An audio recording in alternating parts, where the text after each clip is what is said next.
Hello friends, welcome to Dana's Tips. இன்னைக்கு நம்ம மொச்சை கொட்டையை வச்சு சுவையா காரசாரமா புளிக்குழம்பு எப்படி பண்றதுன்னு பார்க்கலாம்.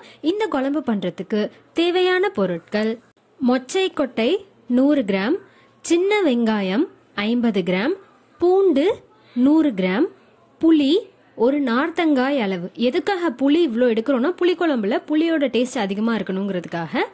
கடுகு 2 ஸ்பூன், மிளகாய் தூள் 2 ஸ்பூன், துவரம் பருப்பு 1 ஸ்பூன், வெந்தயம் 1 ஸ்பூன், பெருங்காயம் சிறிதளவு, மஞ்சள் தூள் அரை ஸ்பூன், கறிவேப்பிலை 2 கொத்து, உப்பு தேவையான அளவு, எண்ணெய்.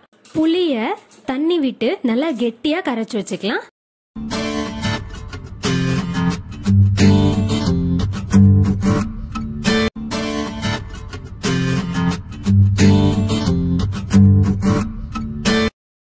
கடாயில் 1 ஸ்பூன் எண்ணெய் விட்டுக்கலாம். எண்ணெய் நல்லா காஞ்சதுக்கு அப்புறம் மொச்சை கொட்டையை இதில் சேர்த்துட்டு வறுத்தெடுத்துக்கலாம். நம்ம கடுகு தாளிக்கும் போது கடுகு வெடிக்க ஆரம்பிக்கும்ல, அதே மாதிரியே மொச்சை கொட்டை நல்லா வறுபட்டுருச்சுன்னா கடுகு வெடிக்கிறப்ப வர சத்தம் மாதிரியே வரும். மொச்சை கொட்டை லேசாக வெடிக்க ஆரம்பிக்கும். அடுப்பை சிம்ல வச்சுட்டு தான் வறுக்கணும். அது மட்டும் இல்லாமல் மொச்சை கொட்டையில் கலரும் மாறி இருக்கும், நல்லா வாசனையும் வர ஆரம்பிக்கும். அந்த அளவுக்கு மொச்சை கொட்டையை நம்ம வறுக்கணும்.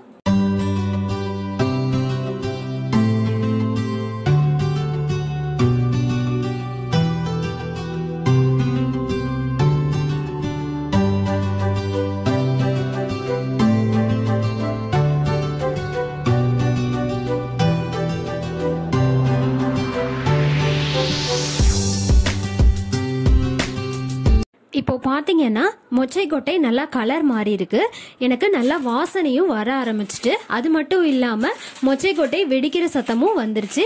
அதனால இப்ப அடுப்புல இருந்து இதை எடுத்துடலாம். ஒரு பாத்திரத்துல நம்ம வறுத்து எடுத்த மொச்சை கொட்டையை சேர்த்துட்டு அது மூழ்கிற அளவுக்கு தண்ணி விட்டு அதை வேக வச்சு எடுத்துக்கலாம். நீங்க குக்கர்ல வேணும்னா கூட வேக வச்சு எடுத்துக்கலாம். கடாயில 1 ஸ்பூன் எண்ணெய் விட்டுக்கலாம். எண்ணெய் நல்லா காஞ்சதுக்கு அப்புறம் துவரம் பருப்பையும் வெந்தயத்தையும் சேர்த்துட்டு வறுத்தெடுத்துக்கலாம்.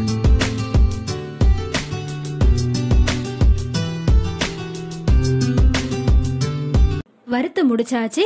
இப்போ இத நம்ம கரைச்சு வச்சிருக்க புளிக்கரைசல்ல சேர்த்தலாம்.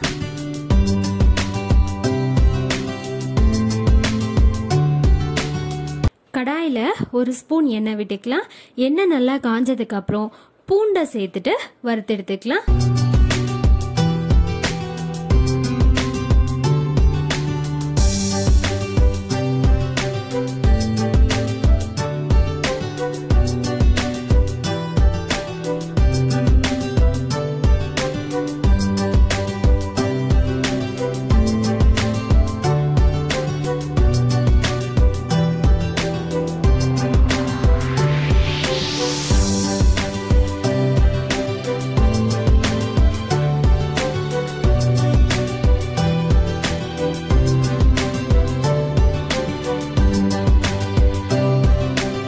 பூண்டு நல்லா வதங்கிருச்சு.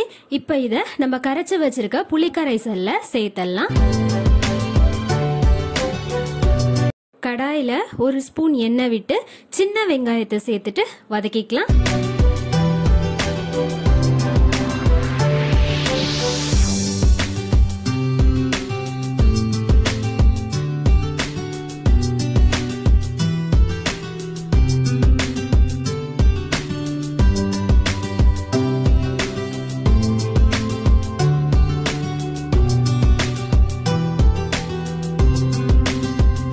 வதக்கி முடிச்சாச்சு. இப்போத நம்ம கரைச்சு வச்சிருக்க புளிக்கரைசல்ல சேர்த்தலாம்.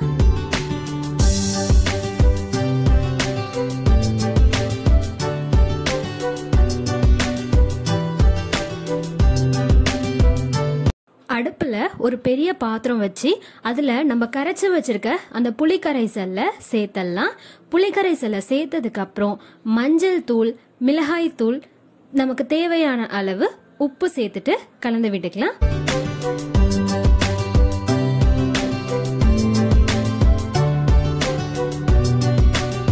கலந்து முடிச்சதுக்கு அப்புறம் ஒரு பிளேட் வச்சு மூடி வச்சுட்டு ஒரு 5 நிமிஷத்துக்கு கொதிக்க வச்சுக்கலாம். அடுப்பு சிம்ல தான் இருக்கணும். குழம்பு நல்லா கொதிக்க ஆரம்பிச்சிருச்சு. இப்போ அதில் நம்ம வேக வச்சு எடுத்த மொச்சை கொட்டையை சேர்த்துட்டு கலந்து விட்டுக்கலாம்.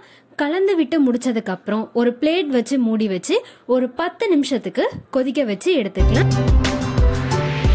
குழம்பு நல்லா கொதிச்சிருச்சு. இதில் மிளகாய் தூள் வாசனை எல்லாமும் போயிடுச்சு. இப்போ நம்ம கடுகு தாளிச்சு இதில் சேர்க்கலாம். கடாயில் ஒரு ஸ்பூன் எண்ணெய் விட்டுக்கலாம். எண்ணெய் நல்லா காஞ்சதுக்கு அப்புறம் கடுகு பெருங்காயம் சேர்த்துட்டு வறுத்தெடுத்துக்கலாம்.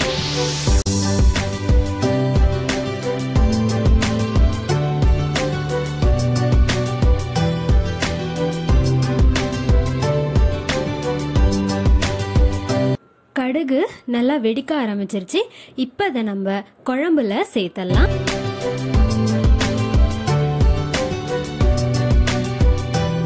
குழம்புல நம்ம கடுகு தாளிச்சு போட்டதுக்கு அப்புறமும் ஒரு 2 நிமிஷம் கொதிக்க விடணும்.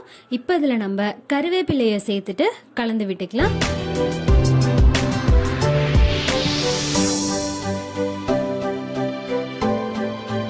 கலந்து முடிச்சாச்சு. இப்போ இது சும்மா ஒரு 2 நிமிஷம் கொதிச்சா போதும். குழம்பு நல்லா கொதிச்சிருச்சு. இப்போ இதை ஒரு பவுலுக்கு மாத்திக்கலாம். நல்லா சூடா ஆவி பறக்க பறக்க குழம்பு தயாராயிடுச்சு. இப்போ இதை சாதத்துல போட்டு சாப்பிட வேண்டியதான். சுவையான காரசாரமான மொச்சை கொட்டை புளிக்குழம்பு தயாராயிடுச்சு. ட்ரை பண்ணுங்க. ட்ரை பண்ணிட்டு எப்படி இருக்குன்னு கமெண்ட் பண்ணுங்க. சேனலுக்கு சப்ஸ்கிரைப் பண்ணுங்க. பக்கத்தில் இருக்கிற பெல் ஐக்கானை கிளிக் பண்ணிக்கோங்க. தேங்க்யூ.